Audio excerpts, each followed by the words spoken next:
Assalamualaikum warahmatullahi wabarakatuh. Selamat pagi anak-anak. Bagaimana kabar kalian pagi hari ini? Semoga selalu sehat. Baiklah, kita akan melanjutkan kegiatan belajar kita. Kalau kemarin kita belajar identifikasi unsur-unsur teks berita, struktur teks berita, dan ciri kebahasaan teks berita, maka kali ini kita akan belajar lanjutan, yaitu menyajikan berita dalam bentuk tertulis dan lisan. Sebelum menulis berita, ada beberapa hal yang perlu kita perhatikan. Di antaranya adalah langkah-langkah menulis berita. Yang pertama, tentukan peristiwa yang layak dan menarik untuk diberitakan. Karena tidak semua peristiwa yang kita lalui atau yang kita alami atau yang dialami orang lain dan akan kita ceritakan itu layak dan menarik untuk diberitakan. Yang kedua, datangilah sumber berita untuk melakukan pendataan secara detail dengan berpedoman pada unsur-unsur berita, yaitu adik simbah. Alasan mengapa kita perlu mendatangi sumber berita: yang pertama, kita akan memastikan bahwa berita yang kita tulis itu adalah berita yang benar, berita yang nyata, sesuai dengan fakta, dan bukan berita bohong. Ketiga, rangkaikanlah unsur-unsur berita yang sudah kalian temukan tadi ke dalam struktur berita yang sudah pernah kita pelajari sebelumnya, yaitu kepala, tubuh, dan ekor. Kegiatan ini kita sebut sebagai pemburaman atau penyusunan kerangka berita. Keempat, setelah kerangka itu terbentuk, kita akan membuat pengembangan kerangka menjadi sebuah teks berita yang utuh, yang menarik dan menimbulkan rasa ingin tahu dari pembaca ataupun dari pemirsa yang akan mendengarkan berita kita. Hal lain yang perlu kita perhatikan dalam menyusun sebuah berita yaitu judul. Karena dari judul, orang akan tertarik, orang akan ingin tahu berita apa yang ingin atau yang akan kita sajikan. Yang berikutnya, judul itu mencerminkan keseluruhan isi. Jadi, meskipun tidak membaca secara detail dari judul, kita sebagai pembaca sudah memahami, sudah mengetahui meskipun belum secara lengkap. Kemudian, untuk rumusan judul, tidak menggunakan kalimat yang panjang atau kalimat yang utuh. Pada umumnya berbentuk frasa atau dipasifkan. Yang keempat, tidak menggunakan kata penghubung yang dalam judul yang kita susun. Berikut contoh penyusunan judul yang menarik, mencerminkan keseluruhan isi, bukan kalimat yang panjang, dan tidak menggunakan kata penghubung yang. Sebagai latihan, perhatikan data berita berikut ini. Dalam tabel ada unsur berita yang terdiri dari apa, siapa, di mana, kapan, mengapa, dan bagaimana. Apa yang diberitakan? Belajar di rumah. Siapa yang belajar di rumah? Bragas, Wahyu, Lanang, dan Galih. Di mana? Di rumah masing-masing. Kapan itu? Senin 2 Agustus 2001 pukul 10 waktu Indonesia Barat. Mengapa? Karena adanya PPKM level 4 di Kota Malang. Kemudian bagaimana? Nah, ini bagaimana berbentuk rumusan atau rangkaian kalimat yang cukup panjang ya. Mereka janjian untuk mengerjakan tugas bahasa Indonesia bersama.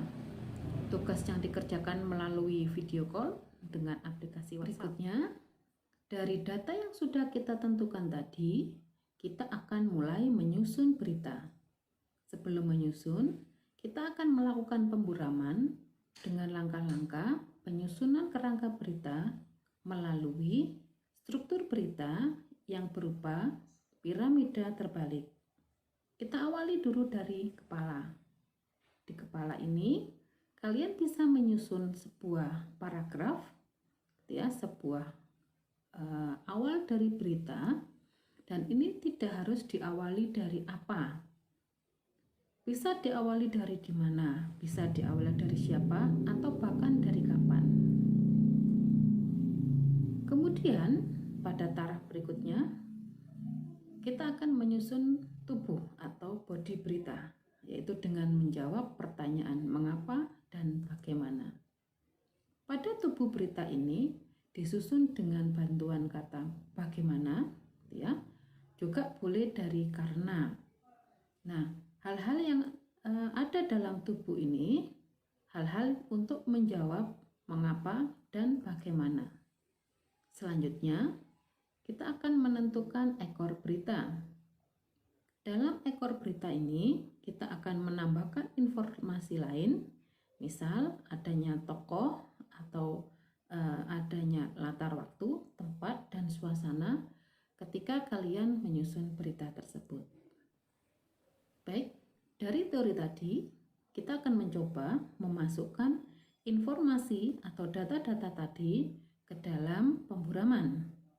Pada kepala, kita bisa menyusun seperti ini.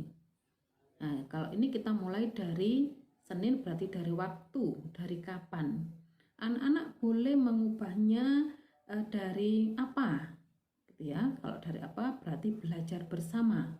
Kalau dari siapa berarti anak-anak menyebutkan nama-nama, gitu ya. Bergas, Wahyu, Lanang, Gale belajar bersama di rumah masing-masing. Nah, seperti itu. Jadi tidak harus dimulai dari apa.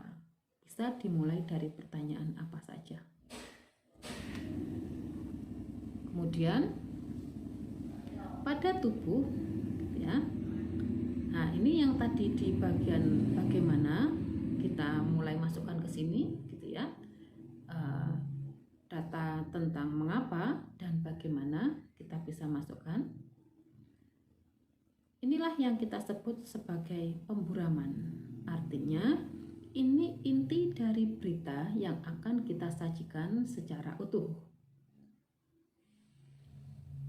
Berikutnya, kita akan melakukan pengembangan kerangka berdasarkan unsur dan struktur berita yang sudah kita tentukan tadi. Dari data dan kerangka tadi, saya akan memberi judul Belajar Bersama Jarak Jauh. Dari judul ini, orang akan merasa ingin tahu atau ingin melanjutkan pencarian informasinya, ada apa di dalam berita itu. Belajar bersama, tapi jarak jauh. Nah, inilah isi berita atau pengembangan yang saya lakukan. Pada paragraf pertama terdapat kepala. Di sana menjawab apa, di mana, siapa, dan kapan. Kemudian di paragraf kedua, di sana menjawab bagaimana dan mengapa, atau mengapa dan bagaimana. Kemudian di bagian ketiga adalah ekor berita, yaitu penambahan informasi, pengembangan dari mengapa dan bagaimana. Berikutnya, kita akan belajar kepekaan materi dari yang sudah saya jelaskan tadi berdasarkan gambar berikut.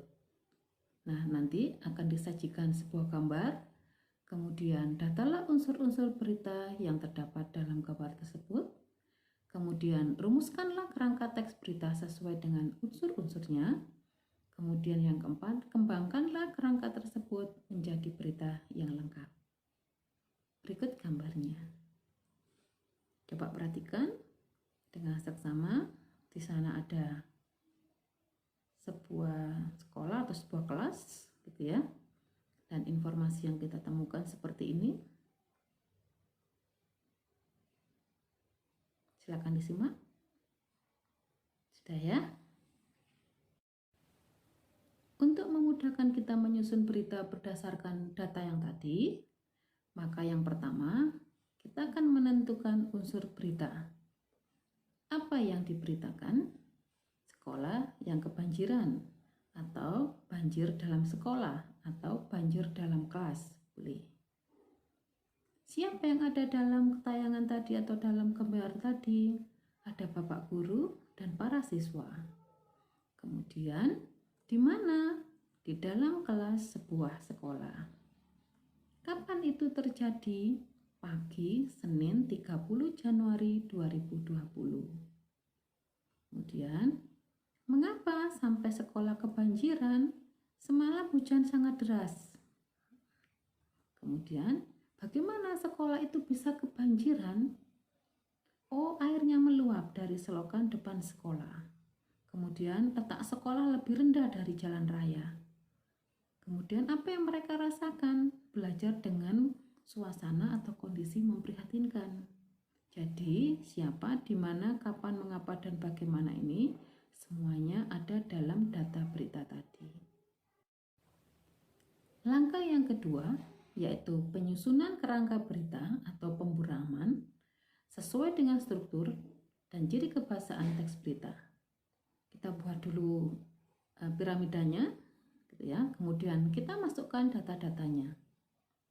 Senin pagi, tepatnya 30 Januari 2020, terdapat sebuah kelas yang kebanjiran. Boleh kalian membuat kalimat seperti ini, gitu ya. Kemudian pada bagian tubuh kita menjawab mengapa dan bagaimana. Ini yang sudah informasinya berdasarkan data tadi. Kemudian kita lengkapi. Nah ini ya, ini tidak ada dalam data yang tadi, tetapi tampak dalam gambarnya, gitu ya. Jadi tampak kaki Pak Guru dan para siswa yang terendam air setinggi lutut orang dewasa. Nah inilah nak yang disebut sebagai ekor. Informasi penguat dari kepala dan tubuh, gitu ya. Jadi informasi yang ada pada ekor berita itu menguatkan seluruh isi berita. Langkah terakhir atau langkah ketiga adalah pengembangan kerangka. Dari kerangka yang sudah kita buat tadi, kita akan melakukan penyusunan. Silakan diperhatikan berita yang saya tulis. Kebetulan saya menggunakan judul Belajar di Tengah Kepungan Air. Ya, bolehkah membuat judul seperti ini? Boleh. Ini kan bukan kalimat ya. Nah, ini frasa. Perhatikan di sana ada kalimat yang tertulis dengan atau tercetak dengan warna hitam dan warna merah. Warna hitam itu kita ambil persis sama dengan yang ada dalam pemburaman, ya. Kemudian sedangkan warna merah itu adalah pengembangan dari bahasa kita sendiri. Jadi tidak harus dari yang sudah kalian susun di kerangka kemudian kalian pindah ke pengembangan tanpa ada penambahan atau pengubahan. Nah, gitu ya. Jadi kalian bisa menambahkan kalimat kalian sendiri pada pengembangan kerangka atau pengembangan teks berita ini. Sampai di sini pengembangan kerangka ini.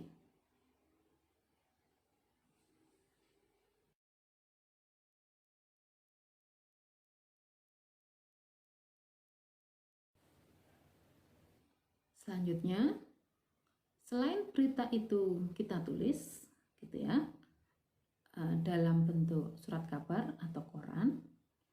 Sekarang di era digital seperti ini, kita lebih senang melihat atau menyaksikan berita di layar televisi atau di channel YouTube daripada membaca koran kan.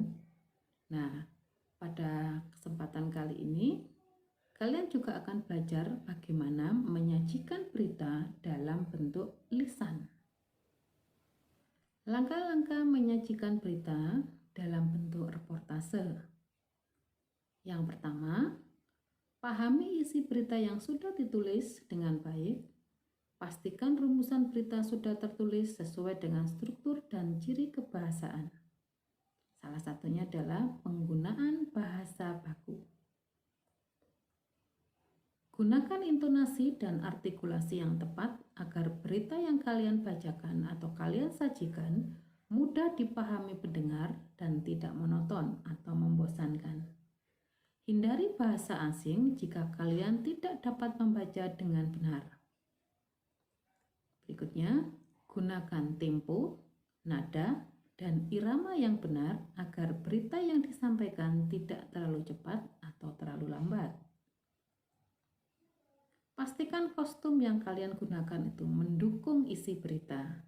Jika berita yang disajikan bernuansa santai, boleh menggunakan kostum santai. Tetapi jika berita yang kalian sajikan adalah berita yang resmi, berita terkait dengan peristiwa-peristiwa penting, maka kita harus menjaga kesantunan. Kita bisa menggunakan kostum atau busana batik.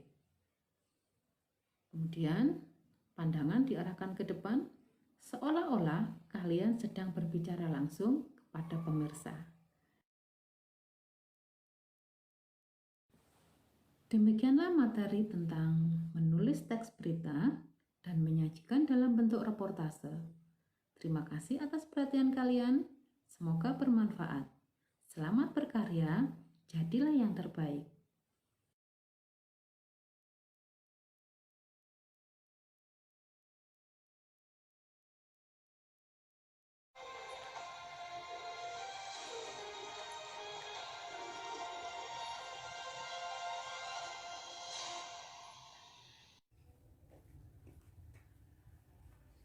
Selamat malam pemirsa, sekilas info kembali menemani Anda dengan berita aktual dan terpercaya bersama dengan saya Citra Nafisa. Berita malam hari ini, dalam 1 bulan terakhir ini telah meninggal 2 orang warga yang diduga positif COVID-19. 2 orang ini adalah warga RT 12 RW 11 Kelurahan Tanjungrejo. 2 warga ini meninggal pada tanggal 20 dan 28 Juli tahun 2020. Warga RT 12 menjadi resah karena hasil tes swab warga yang telah meninggal tersebut belum keluar. Akan tetapi, Ketua RT 12 telah menginformasikan bahwa warga tersebut menderita asma bawaan lahir, sehingga warga menjadi tenang.